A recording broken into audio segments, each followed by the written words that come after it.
Good morning students. Today we'll discuss about the physiology of digestion. So digestion is a process by which body breaks down food into smaller particles easily for absorption. So main types of digestion are two types, mechanical digestion and chemical digestion. Mechanical digestion is done in oral cavity, in mouth, that is basically by chewing. Okay, it is also done in stomach with the muscles present in the stomach. Chemical digestion is done by enzymes and digestive juices which are present in stomach and small intestine and other accessory organs like liver and pancreas. So first we will discuss about digestion of food in mouth. Digestion begins in mouth by chewing, which is otherwise called as mastication, which helps in breaking down food into smaller particles. It is added with the saliva, especially salivary amylase, which helps in making the food into bolus. So here first mechanical digestion will be starting from the mouth. Chemical digestion will start by the enzyme salivary amylase, which is responsible for the digestion of carbohydrates. Whereas digestion in esophagus. Esophagus already we have seen it is a hollow tube-like structure which is having an epiglottis flap-like covering on the top. Whenever we swallow, which is otherwise called as deglutition, the food will enter from pharynx into the esophagus with the help of an flap-like opening which helps in preventing the entry of the food into the windpipe. So esophagus helps in movement of the food from oral cavity into the stomach. So again digestion in stomach, which is basically done with the help of an enzyme pepsin and hydrochloric acid. Whereas as we have discussed about the structure and anatomy and functions of the stomach, it is broadly divided into four parts: cardiac, fundus, body and pylorus. It is basically a J-shaped structure which helps in which is having two sphincters, that is cardiac sphincter and pylorus sphincter. It is basically activated with the help of pepsinogens. Pepsinogens in HCl will be converted into pepsins, and this pepsin will help in digestion of proteins. Okay, the acetic acid, which is hydrochloric acid, which is secreted by the stomach, will help in preventing the damage caused by the swallowed bacteria or other ingested particles. Coming to digestion of food in small intestine. So here we have certain, as we have seen, small intestine again it is divided into duodenum, jejunum and ileum. Duodenum, which is a short covering and short bend, which is having an opening of both the liver and pancreatic juices. So here we can see enzymes from liver and as well as pancreas. Apart from this, small intestine is also having villi and microvilli, which is basically helping in absorption of digested food particles into the bloodstream. We have also lymphatic system pairs patches, which is helpful in protection of the lymphatic system, which is helpful in protection.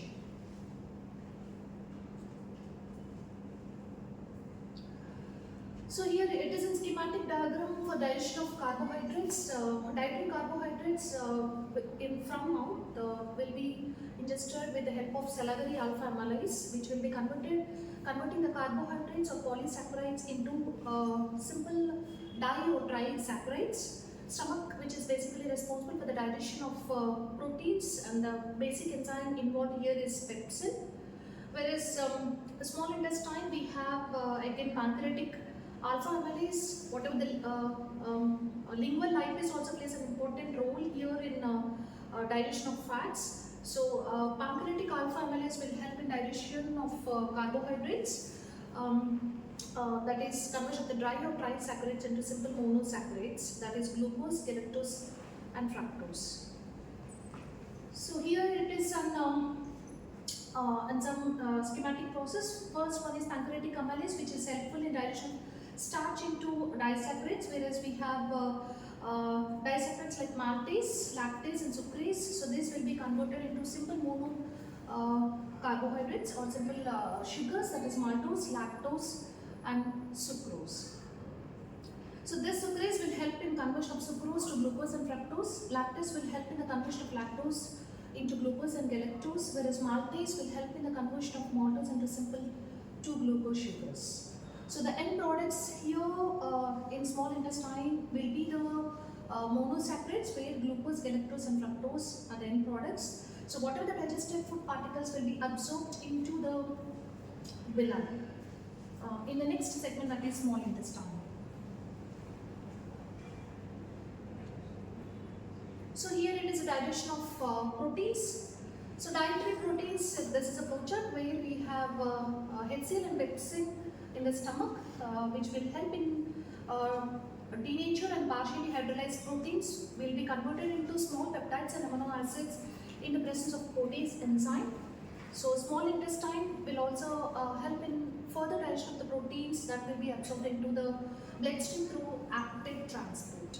So here we can see this step-by-step procedure for the digestion of proteins, where the enzyme pepsin in the stomach will help in breaking down into polypeptides into di or tripeptides, whereas small intestine we have enzymes from pancreas. So these enzymes like trypsin, chymotrypsin and carboxypeptidases will help in breakdown of polypeptides into small peptides and amino acids, whereas we have peptidases which will be converting di or tripeptides into individual amino acids. So the end products in the small intestine, especially for the digestion of proteins, will be amino acids, which will be again absorbed into the system in the intestinal villi.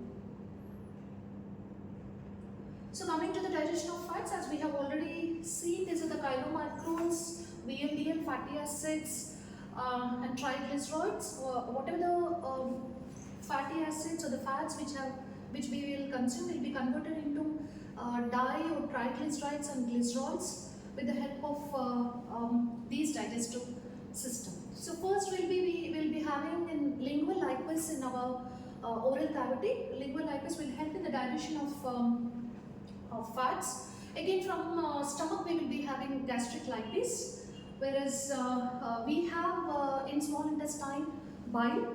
So this bile will be helping emulsification of the fat, which will be making the miscibility of the fats into the bloodstream. Again we have pancreatic lipase, which will help in digestion of triglycerides into monoglycerides and free fatty acids. So the end products in the digestion of fats will be fatty acids, monoglycerides and glycerol. So whatever the digested fat will be absorbed into the lymphatic system through chylomicrons. Now we will recap all the sections of the digestive system.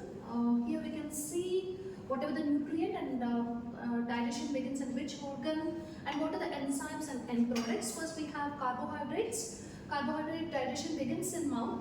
And the enzymes involved are amylase, maltase, sucrase, and end products are glucose, fructose and galactose. As we have discussed, we have salivary amylase, which will help in digestion of carbohydrates. Again, coming to the digestion of proteins, we have the main digestion organ is stomach, and the enzymes involved are pepsin, trypsin and peptidases. So pepsin will be in the inactive form pepsinogen, trypsin will be in the inactive form trypsinogen.